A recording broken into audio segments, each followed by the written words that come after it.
Le lendemain, Olivier et l'autre, il n'arrivait pas à le nommer différemment, se retrouvèrent au laboratoire. Olivier questionna la voix chargée d'amertume.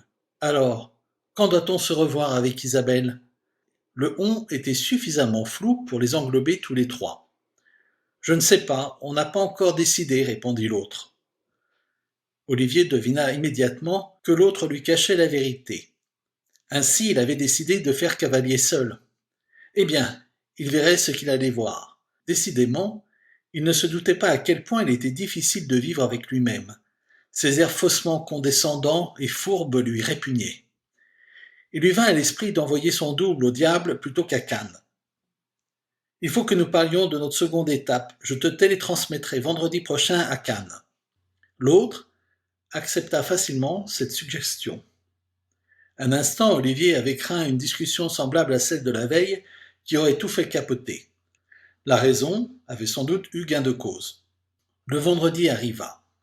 Olivier ne cachait pas sa satisfaction d'être débarrassé de l'autre qui devenait chaque jour un peu plus insupportable. Isabelle ne l'avait pas rappelé depuis le jour où l'autre était sorti avec elle. Il avait bien essayé de la joindre à son domicile, c'est-à-dire chez ses parents, car elle habitait chez eux, mais son amie était restée évasive sur l'emploi du temps de sa fille. Il ne pouvait tout de même pas lui demander où elle était passée depuis une semaine.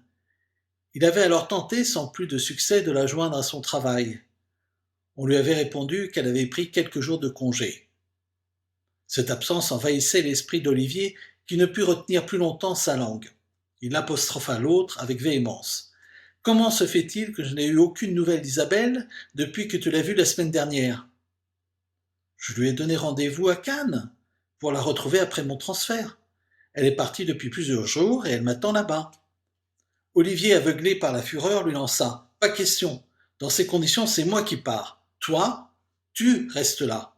Cela suffit. » Son ton, comme lui-même, ne supportait aucune réplique.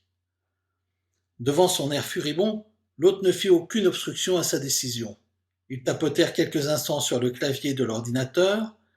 Olivier s'allongea sur la table de la cabine reliée à la prise téléphonique, prêt pour la télétransmission. Dans 1 heure et demie, il serait auprès d'Isabelle.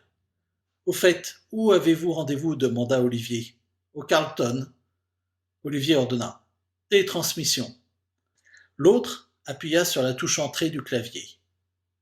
Le corps d'Olivier disparut peu à peu. Lorsqu'il ne resta plus la moindre trace de sa présence, un doigt se posa sur pause. La touche s'enfonça sous le poids de l'index. Le même doigt descendit le long du clavier et s'arrêta, suspendu au-dessus de Supre.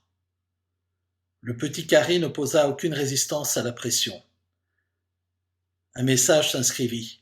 « Tous les fichiers vont être détruits. Voulez-vous confirmer votre choix? Oui? Non? Annulé. » La flèche de la souris ignora délibérément les 2 autres options pour se figer sur oui. Un petit clic retentit. La voix de l'autre s'adressa à l'ordinateur. « Désolé, mais j'ai un rendez-vous avec Isabelle au Jardin des Plantes.